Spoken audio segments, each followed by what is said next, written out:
ფაშიზმი იყო ის ბოროტება, რომელიც მოკავშირეებმა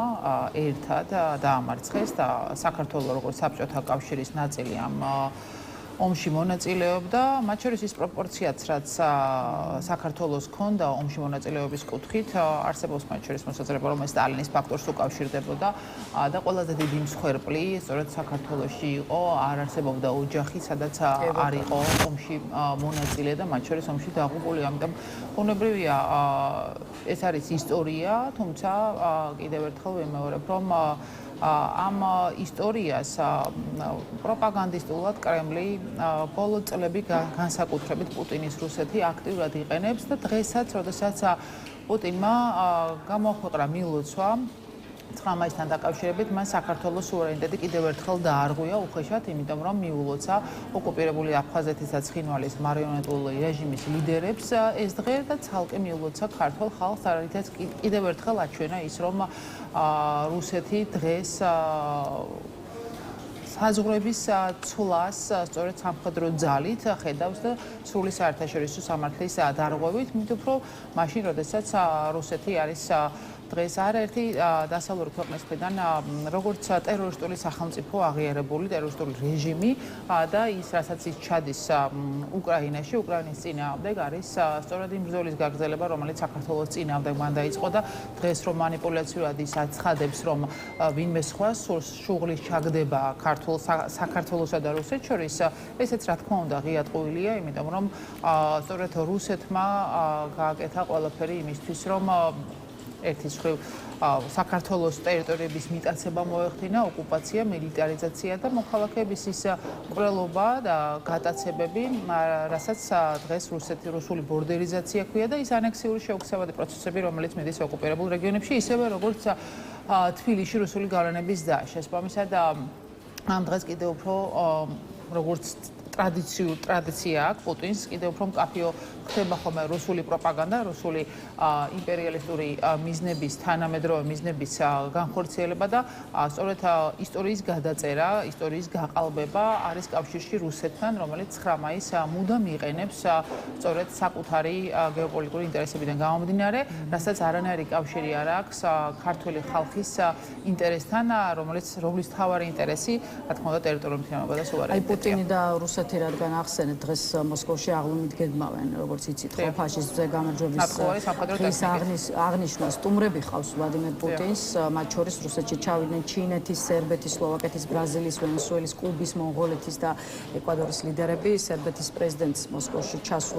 ჩასასვლელად, ასე ვთქვათ, წვალება მოუწია, ვინაიდან ლიტვამ, ლატვიამ და ესტონეთმა მას საჰაერო სივრცე ჩაუკეტეს, ისე როგორც რუსეთში ჩასასვლელად ბევრი იწვალა სლოვაკეთის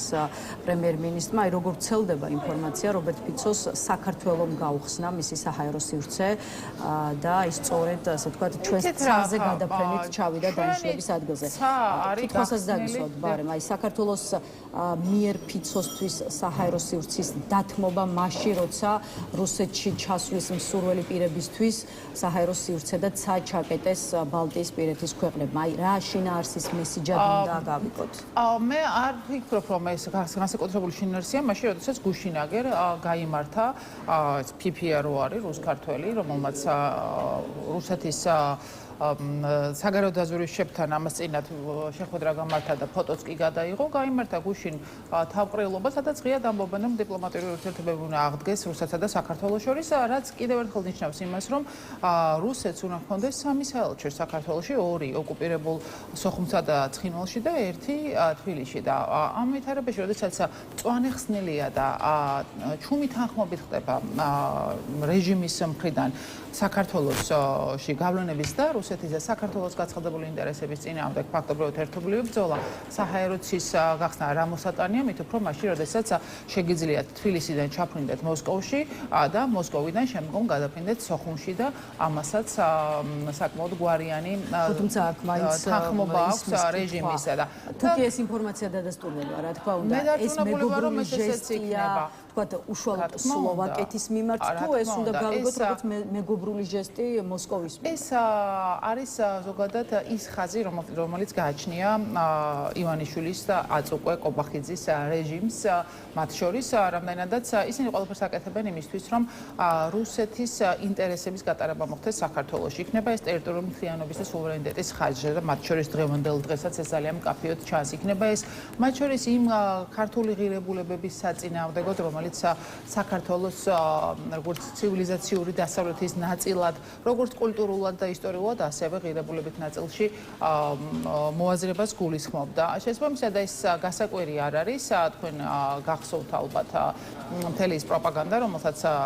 რეჟიმი იყენებს და ეს არის კლასიკურად გაგრძელება იმ ხაზის, რომელიც კრემლის მაამებლობასთან ერთად კრემლის ინტერესების გატარებას უკავშირდება და აქ ცალკე აღებული სლოვაკეთის პრემიერისთვის საჰაერო სივრცის დათმობა არაფერს არ ნიშნავს, გარდა იმ ზოგადი პოლიტიკისა, რითიც ისინი ხელს უწყობენ საქართველოს რუსული გავლენის სივრცეში, არა მხოლოდ დაბრუნებას, არამედ დამკვიდრებას და დღევანდელი ბრძოლაც ევროპული მომავლისთვის, ევროპის დღე ეს არის ძალიან სიმბოლური, იმიტომ რომ სწორედ რუსეთთან დიპლომატიური ურთიერთობის აღდგენა ამდენი მე დარწმუნებული ვარ, რომ ოცნებას აქვს ეს განზრახულობა და ამას მე პირველად არ ვამბობ, იმიტომ რომ ვითარებაში, როდესაც ისინი ერთის მხრივ სრულ იზოლაციას ახდენენ დასავლეთისგან, როდესაც მარტო ტოვებენ საქართველოს ოკუპანტ რუსეთთან, მათ შორის სუვერენიტეტის საკითხში და როდესაც აღარც კი მიმართავს მაკა ბოჭორიშვილი დასავლეთს მხარდაჭერისთვის, რომ არა ჩემი განცხადება პარტიაში, მათ შორის მაშინ, როდესაც პირდაპირ ფრენები რეგულარული დაიწყო სოხუმსა და თბილისის შორის, მაკა ბოჭორიშვილი საღამოს 8 საათამდე არც კი გაიღვიძებდა, ხო? ჩემი ბრიფინგი იყო დილით და შემდგომ იყო საღამოს 8 საათზე მაკა ბოჭორიშვილის განცხადება. ამიტომ ეს ძალიან ცხადია, რომ შემდეგი ფაზა რუსეთის ჰიბრიდული ტაქტიკის გამოყენების არის ის, რომ დიპლომატიური ურთიერთობები აღდგეს არა ისე, რომ მათ უკან გაიწვიონ ოკუპირებული ცხინვალის და აფხაზეთის აღიარება, ეგრეთ წოდებული დამოუკიდებლობის, არამედ ისე, რომ მესამე საელჩო დაამატონ თბილისში და რა თქმა უნდა ირაკლი ყობახიძე შესანიშნავი კანდიდატურა არის ამისთვის, მით უფრო როდესაც PPA-ს ჩვენ ვხედავდით გუშინ თბილისში, მათ შორის იმ ქართველებთან ერთად, რომლებიც მოსკოვთან ამ ურთიერთობების განახლებას საქართველოს სუვერენიტეტის ხარჯზე ხარს უჭერენ და ეს ყველაფერი, როდესაც ხდება აი ესე ღიად და ჩვენ ყავს ფარცხალაძე არ დაგავიწყდეთ, რომელიც არის სანქცირებული სწორედ FSB-ს როგორც წარმომადგენლის რანგში, რომელიც საქართველოზე აქვს ჭარბი პოლიტიკური და საზოგადოებრივი გავლენა, ანუ აგენტია FSB-სი, რომელიც საქართველოში ოპერირებს რუსეთის ინტერესების შესაბამისად და მაშინ როდესაც ივანიშვილი სანქცირებულია მათ შორის რუსეთთან კავშირების გამო და სრული სპექტრია ამ შემთხვევაში მეხუთე კოლონი საქართველოში რეჟიმის სახით. რა თქმა უნდა, ეს არის ის განზრახულობა, რომელიც მათ აქვს ტერიტორიული მთლიანობის საწინააღმდეგო და რომელსაც ნაბიჯ-ნაბიჯ მოყვებიან იმ შემთხვევაში, თუ წინააღმდეგობა გადატეხეს ქართველი ხალხის და იმ შემთხვევაში, თუ სრულად მოახერხეს იზოლაცია დასავლეთისგან, ამიტომ არის დღევანდელი დღე ძალიან მნიშვნელოვანი ევროპის დღე და დღევანდელი ევროპის დღეც არის, ხო? ზეიმი ისევე როგორც პროტესტი ევროპული მომავლის დასაცავად. ამ კონტექსტში ვისაუბროთ, სწორედ ახლა დღეს 9 მაისს ევროპის დღეც აღინიშნება, ამ დღესთან დაკავშირებით თბილისში აქცია მსვლელობაა დაგეგმილი ლოზუნგით ძალა ევროპაშია, ძალა ერთობაში, ახლა აქციის სახელწოდებაც ყველაფერს ამბობს, თუმცა მაინც აი რა უნდა აჩვენოს დღევანდელმა დღემ. რის თქმას აპირებთ დღეს ხელისუფლებისთვის და როგორც ვიცით, ოპოზიციური ძალებიც იქნებით დღეს წარმოქმნილი. ჩვენც მონაწილეობთ სხვადასხვა ღონისძიებებია დღეს გამართული, ეს არის დიდუბის პავილიონში ევროპის დღესთან დაკავშირებული ღონისძიება, სადაც ევროკავშირის ქვეყნები იქნებიან, შემდგომ არის მსვლელობა და ბოლოს თავშეყრა 7 საათზე ევროპის მოედანზე, სადაც ჩვენც ვიქნებით მონაწილეები, ისევე როგორც ყველა ის ქართველი, რომელთვისაც ევროპა არის არა დღევანდელი არჩევანი, არამედ ცივილიზაციური არჩევანი და ვინც ხედავს, რომ ის კარი, რომელიც ევროპისგან ღია იყო საქართველოს, სწორედ რეჟიმმა ივანიშვილის გამოხურა ცხვირწინ, რომელსაც თავს ქართულ ოცნებას უწოდებს, თუმცა ნამდვილად ქართული კოშმარია, მაშინ როდესაც მთელ ამ პროცესში ისინი საკუთარ ქვეყანას და საკუთარ ხალხს უცხადებენ ბრძოლას და ომს და ამით ხელის გადაგროხვის მეთოდით პოლიტპატიმრების საკანში გამოკვეთით მზია ამაღლობელი ძველის 100 დღეზე მეტი პატიმრობით ისინი ანადგურებენ მთელი მონაპოვარს, რომელიც ქართულ ხალხს 30 წელზე მეტი ჰქონდა, იქნებოდა ეს სტრატეგიული პარტნიორების მხარდაჭერა და თანადგომა საქართველოს სუვერენიტეტის და საქართველოს დემოკრატიის თუ კეთილდღეობის მიმართ, თუ იქნება ეს მათ შორის ის იმ ფაქტების მანიპულირებით შეცვლა, რაც საყოველთაოდ ცნობილი იყო და მათ შორის გმირების, ანწუხელიძის გმირობის გაუფასურება და საკუთარ ქვეყანაზე ომის გადაბრალება. აი ეს ხაზი, რაც საკუთარ ქვეყანაზე ომის გადაბრალებაზე ოცნებას აკეთებს, მათ შორის საგამოძიებო ეგრეთ წოდებული კომისიით და მათ შორის შალვა პაპუაშვილის რუპორობით, რომელმაც აი საოცრება იყო ჩემთვის, როდესაც კურსკის ომი შეადარა კურსკში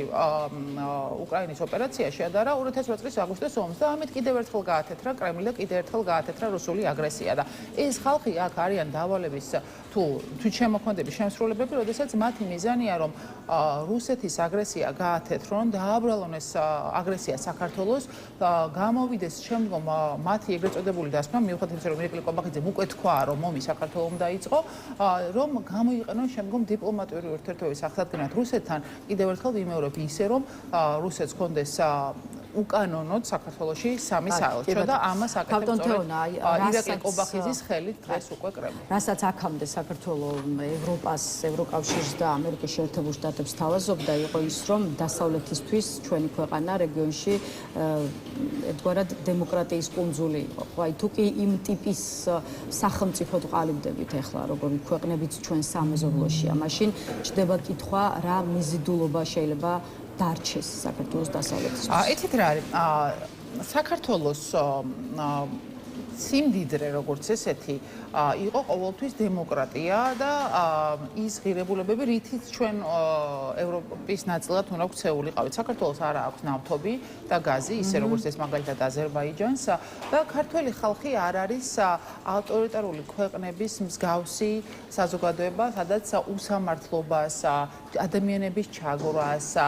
ქალის შეურაცხყოფას და თვითთრევას და სადაც მტრისთვის მეგობრის სახელს ესე ადვილად იტანენ და ატარებენ და ეგუებიან. ამიტომ არის რომ ყობახიძემ და მათ შორის ივანიშვილმა ვერაფერი ვერ უღონა იმ წინააღმდეგობას, რომელიც ფაქტობრივად უკვე 160 დღეა მიმდინარეობს საქართველოში ევროპული მომავლის დასაცავად და ამიტომ არის ის რომ ისინი დღეს დასავლეთის პირისპირ სანქციების საფრთხის დამატებით სანქციების საფრთხის წინაშე არიან. შესაბამისად, ჩვენი მთავარი სიმდიდრე საქართველოსი გარდა იმ სამეზობლოსი, რომელიც ბუნებრივად ყოველთვის ჰქონდა, არის შესაძლებლობები, რომელიც ამ გეოპოლიტიკურ ვითარებაში საქართველოს შეეძლო ქონოდა და ეს იყო აი ყველაზე თვალხილული ევროკავშირის წევრობა, მაშინ როდესაც მოლდოვა, რომელსაც ასევე მეორე ფრონტი არ გაუხსნია მათი პროპაგანდის მიუხედავად, უკვე 2029-ში ევროკავშირის წევრობას ელოდება და ეს არის თავად ევროკავშირის პოზიცია და საქართველოს, რომელიც იყო ჩემპიონი და ლიდერი ასოცირებულ ტრიოში, დღეს კანდიდატის სტატუსის მიუხედავად არის იმ რეალობაში, როდესაც თავად რეჟიმმა გამოუხურა ცხვირწინ ქართულ ხალხს ეს ევროკავშირის წევრობის შესაძლებლობა, რითიც კიდევ უფრო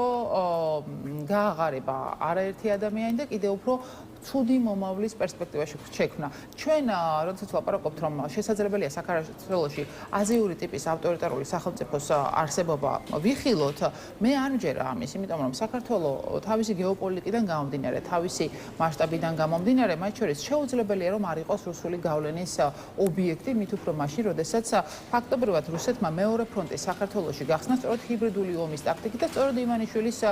ხელის ბიჭების მეშვეობით, იმით რომ იმ შემთხვევაში თუ ის უკრაინაში ვერ მიიღებს საბოლოო გამარჯვება და ჩვენ ვხედავთ რომ ამის შესაძლებლობა კიდევ უფრო მცირდება, მიუხედავად იმისა რომ სტრატეგიულად დამარცხებულია რუსეთი უკრაინაში, საქართველოს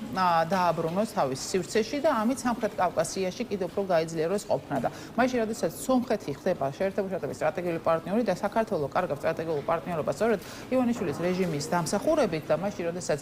სომხეთი იყურება ევროკავშირისკენ და ამ შემთხვევაში რეჟიმი გვეუბნება რომ ევროკავშირი ცუდია და სამართლოა. ეს არის ის არასწორი ბრუდე რეალობა, რომელიც უნდა შევცვალოთ სწორედ ხალხის არჩევნების თანახმად არჩევნების გზით. გაგტოთეონა, სანქციების ქვეშ არის ქართული ოცნება, სწორედ მისი პოზიციონირების გამო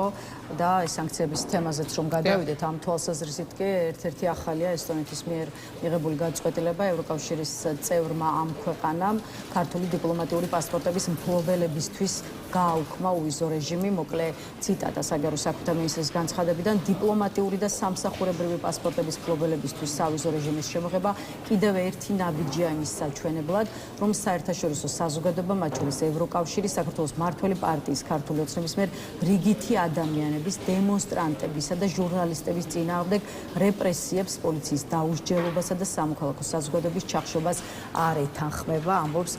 მარგუს ცაკნა, რომელიც ასევე აღნიშნავს, რომ ევროკავშირში საქართველოს მოქალაქეებისთვის უვიზო მიმოსვლის შეზღუდვის საკითხიც განიხილება.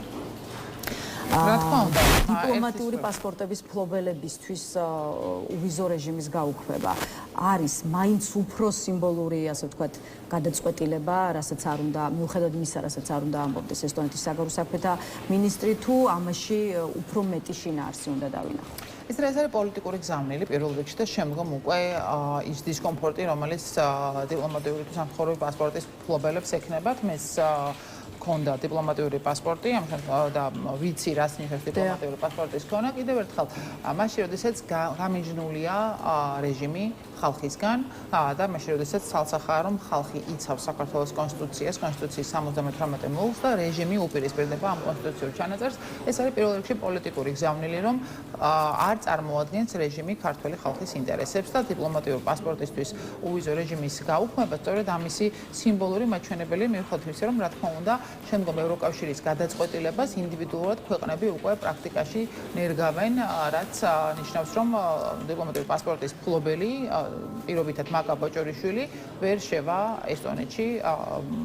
ისე როგორც არ ფიქრობ, რომ თუნდაც სხვა გზებით ის მოხდეს ესტონეთში ამ ვითარებაში. ამიტომ ერთი არის ის, რომ დაისაჯოს რეჟიმი და არა ქართველი ხალხი, რაც ძალიან მნიშვნელოვანი გზავნილია.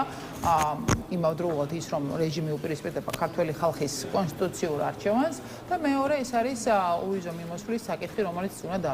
დავიცვათ ქართველი ხალხისთვის, იმიტომ რომ ეს არის მნიშვნელოვანი მონაპოვარი და მნიშვნელოვანი ევროპულობის მაჩვენებელი. მე ვარ იმასაკის, როდესაც მახსოვს, როდესაც მჭირდებოდა ვიზის აღება ევროკავშირის წევრი ქვეყნებში სამოგზაუროდ და მე ვფიქრობ, რომ იმ შემთხვევაში თუ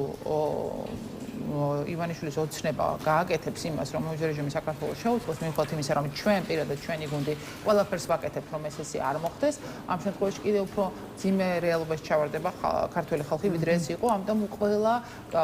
საუბრისა ჩვენ მეგობრებთან, ჩვენი პოზიცია არის ის, რომ არაფრით არ შეიძლება ამის გაკეთება ქართველი ხალხისთვის და უვიზო მიმოსვლა უნდა დარჩეს ხალხს, რომელიც დღეს იბრძვის ევროპულ ოჯახში წევრობისთვის, დემოკრატიისთვის და მათ შორის იმ სუვერენული არჩევანისთვის, რომელსაც კრემლი და ამ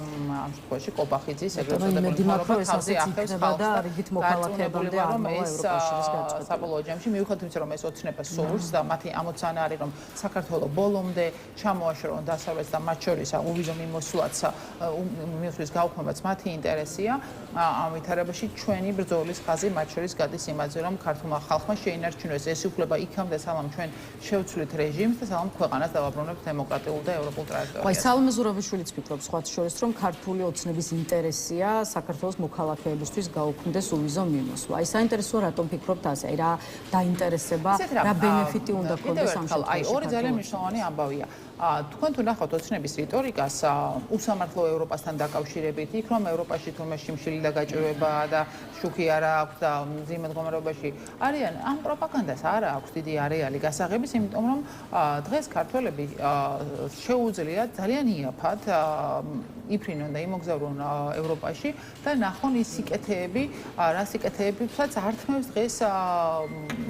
კობახიძის ეგრეთ წოდებული მთავრობა მათ. იქნება ეს მკურნალობა, იქნება ეს განათლება, იქნება ეს მოგზაურობა და რა თქმა უნდა მათთვის საქართველოს ჩაკეტვა, საქართველოს იზოლაცია და მხოლოდ რუსეთის პირისპირ დატოვება არის ინტერესი. შესაბამისად ის რომ ოცნებას ეს ინტერესი აქვს და ჩვენ ამას ვხედავთ, ეს გასაგებია, მაგრამ ჩვენი ინტერესი არის არა მხოლოდ უვიზო რეჟიმის შენარჩუნება, რაც მონაპოვარია და 2015-14-დან გვაქვს ეს ყველაფერი 15-დან, არამედ ის რომ ევროკავშირის წევრები გავხდეთ და ევროკავშირის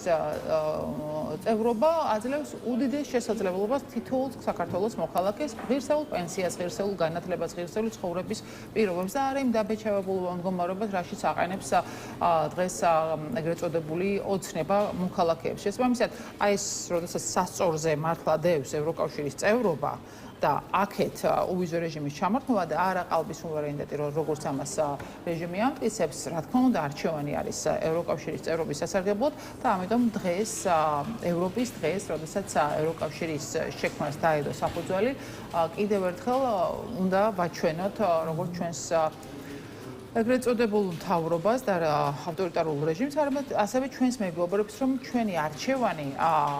არის ევროპა და ამ არჩევნისთვის ჩვენ ვიბრძვით და გავაგრძელებთ ბრძოლას. გასაგებ. გაცილებით მძიმე სანქციები ელოდება ქართულ ოცნებას უკვე მეგობარი აქტით, რომელიც ამ შემთხვევაში ამერიკელი კანონმდებლობის მომზადებულია. ამ თემაზეც დავსვათ ერთი კითხვა, მით უფრო რომ მეგობარი აქტი და ეს საკითხი ამ კვირის ერთ-ერთი ყველაზე ისეთი ცხელი თემაა წარმომადგენელთა პალატამ, როგორც ვიცით, ორი დღის წინ, უკვე 3 დღის წინ მიიღო კანონპროექტი, ახლა უკვე სენატის ჯერია, შესაბამისად, როგორ ფიქრობთ, რატომ ჩათვალა ამერიკამ, რომ აი მას ქართული ხალხის მხარდასაჭერად და ქართული ოცნების წინააღმდეგ უნდა მიეღო ისეთი აქტი, როგორიც სწორედ მეგობარის აქტის სახელწოდებით მომზადებული კანონპროექტია. პირველ რიგში, მეგობარი აქტის იდეა ახალი არ არის და ეს დაიწყო მაშინ, როდესაც რეჟიმმა შემოაგორა რუსული კანონი, როგორც ტროას ცხენი, იმისთვის რომ საქართველო გაემიჯნა დასავლური ცივილიზაციისგან, თუმცა მეგობარი აქტის მიღების პროცესი, რომელიც მალე დასრულდება, კიდევ ერთხელ აჩვენებს იმას, რომ არ იქნება დაუჟელი მეგობრების სტრატშერაცხვის პოლიტიკა, მეგობრებისთვის ომის დაწყების გადაბრალება და იმ გავლენების გაზდა საქართველოში, რომელიც საქართველოს ტერიტორიული თინააღმდეგ სუვერენიტეტისთვის არის საშიში და საფრთხის შემცველი. შესაბამისად, ის ჩანაწერები, რაც არის ამ აქტში, გარდა სანქციებისა, კიდევ ერთხელ აჩვენებს იმას, რომ შეერთებული შტატები განაგრძობს ქართველი ხალხის მხარდაჭერას დემოკრატიის გზაზე, უსაფრთხოების გზაზე და მათ შორის ევროპულ და ევროატლანტიკურ ოჯახში გაწევრიანების გზაზე და ჯის იმათ, ვინც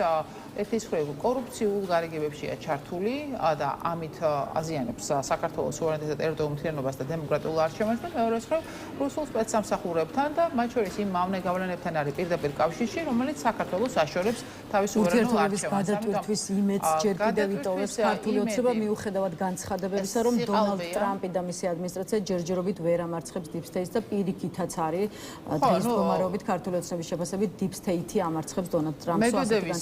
ხო, აი ურთიერთობების სუფთაფუძიდან დაწყების რა ყოფილი პრეზიდენტის მედვედევის ზუსტი ენის გადმოტანა არის და ტერმინოლოგიის გადმოტანა არის ქართული ოცნების პროპაგანდაში, მათ შორის deep state-თან დაკავშირებით ერთ-ერთი იგივე ნარატივებია, რაც კიდევ ერთხელ მათ კავშირებს აჩვენებს, მაგრამ მეორე არის ის, რომ მათ არ დათმეს ის მთელი მოთხოვნები, რომელიც იყო საქართველოს დემოკრატიის დასაცავად, მათ არ გაუშვეს უკანონოდ დაკავებული პოლიტპატიმრების აპატიმროებიდან და პირიქით გამოიყენეს კიდევ უფრო მძიმე სასჯელი და ზომა მოქალაქეების წინააღმდეგ. მათ არ გამოიძიეს არანაირი დანაშაული, რომელიც ჩვიდობილი მომიტინგეების წინააღმდეგ ძალადობას და არადამიანურ ყობას უკავშირდება და მათ მიიღეს წყება კანონების არალეგიტიმურ პარლამენტში, რომელთაც თავზე დაახიეს ქართულ ხალხს კონსტიტუცია. შესაბამისად, მთელი ეს პროცესები კიდევ ერთხელ აჩვენებს იმას, რომ თუ ვინმე შეეძლო ამ ურთიერთობების დალაგება, დიახ იყო ივანიშვილის რეჟიმი, მაგრამ იმიტომ რომ მათ